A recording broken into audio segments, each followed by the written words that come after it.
నా దేవుని సెలవు లేకుండా నిన్ను కంప్లీట్ గా నాశనం చేయటం ఎప్పటి వల్ల కాదు. అంతా అయిపోయింది అనిపిస్తాడు, శూన్యం అయిపోయింది అనిపిస్తాడు, సమాజాన్ని కూడా అననిస్తాడు. మొత్తం మళ్ళా సుందరంగా మార్చి తానేందో చూపిస్తాడు. అలా చేశాడు అనుభవించే చెప్తున్నా.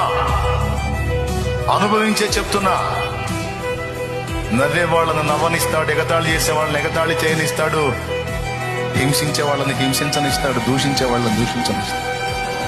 ఎన్ని జరుగుతున్నా ఏమీ పట్టినట్టు మౌనంగా ఉంటాడు. ఎందుకంటే నీ నమ్మకత్వం ఏంటో, నీ విశ్వాసత ఏంటో నిర్ధారణ చేసుకోవడానికి.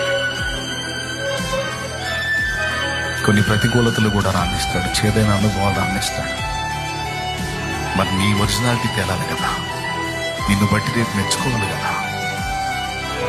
ఆయనే అడుగు